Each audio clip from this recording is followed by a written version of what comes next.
So we're doing a lot of thinking about reality versus what we want or what we expect. And I suppose it's based off of the back of this book, The Explosive Child, that I've been reading. I'm just looking over there, which is where it is. Because The Explosive Child basically talks about how we need to make a reality shift when we have neurodiverse children, if we have not been brought up in a neurodiverse, friendly or affirming household ourselves. And if we do not know intuitively how to parent a neurodiverse child, it's about shifting our expectation from my child will respond to these parenting methods that neurotypical people use. My child will respond to rewards and punishments. My child has all the skills and abilities to do what peers of the same age are doing, and they're just choosing not to the reality, which is my child may be lacking some of these skills and abilities. They may be lagging behind. I think that the phrase that's used in this book is lagging skills. So they will get there eventually, probably, but it may take a bit longer. And as parents, if we battle our children's reality, there is going to be conflict and we are going to be exhausted. Yes, it's tiring to have to constantly think of different ways to be in a world that isn't designed for us, but it's far more exhausting to try and fit in all the time and to battle your child to make them fit in when they're not willing to do so. And it takes a lot of strength and guts to battle reality, both for the child and for yourselves.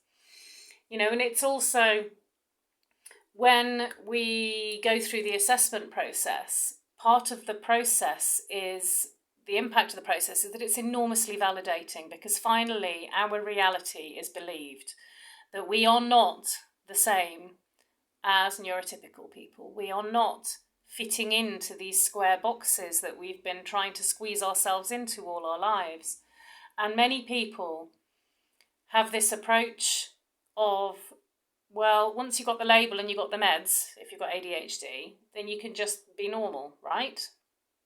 You can just fit in now. You can fit into this box now, right? And I think my analogy is like, say, for example, if you have diabetes and you start taking insulin, you can't just start eating loads of sugar. Like, it doesn't work like that. If you take meds for arthritis, it still isn't advisable to eat all the foods that are inflammatory. Like, you should still avoid these foods because they are not right for you. They are not good for you. You are not like other people who don't have arthritis or who don't have diabetes, and that is the reality. So, you know, for me, if I go to the end of this process and they confirm I've got ADHD, which I know I have anyway, but if they tell me I have and they offer me meds, I don't know if I'm going to take them or not. But if I take them, I still can't go. I still won't be able to go regularly to really loud parties. I won't suddenly change who I am or my personality. I may be able to focus more easily. My executive functioning would hopefully be improved. My levels of dysregulation would hopefully be less dysregulated. Like, I'd hopefully feel less up and down in terms of my moods. But I'm always going to struggle with loud sounds to a greater or lesser extent. I'm always going to have big feelings to a greater or lesser extent. So it's not about us changing who we are once we have the appropriate support. It's about us being able to thrive rather than just spend every day surviving. So this is just a reminder to all of you that if you go down the diagnostic route, or your children do, this doesn't suddenly mean that that all your problems will disappear and that you're just going to be normal. You will still be you. And the process is more like the unfolding of a butterfly coming out of a cocoon. Finally, you will realise you're not meant to be a caterpillar, and you'll be able to come out of your cocoon and fly, and you'll be able to find out who you really are, and you will be able to fall in love with who you really are, rather than constantly feeling like you're failing because you're trying to be the caterpillar when you're meant to be a butterfly. So I'm aware my analogies are a little bit all over the place, and perhaps my thoughts are too. They're quite fresh, and I do feel quite strongly about it. And when I feel quite strongly about it, my emotions are heightened, and my thoughts tend to get a bit more flittery than normal.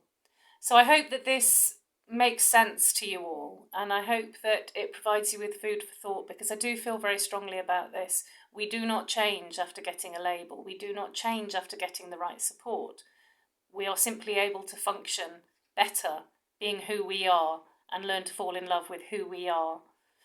And I would hope that those around us have the same reaction, that they are then able to see us for who we really are and fall in love with who we really are. I hope you all have a good week. Please do let me know if you have any thoughts around this. As with anything, it's not an easy thing to do, and it's not a simple process. It is complex and it takes time. But the starting point is the awareness that we are who we are, and that is not going to change. Have a great week and take care.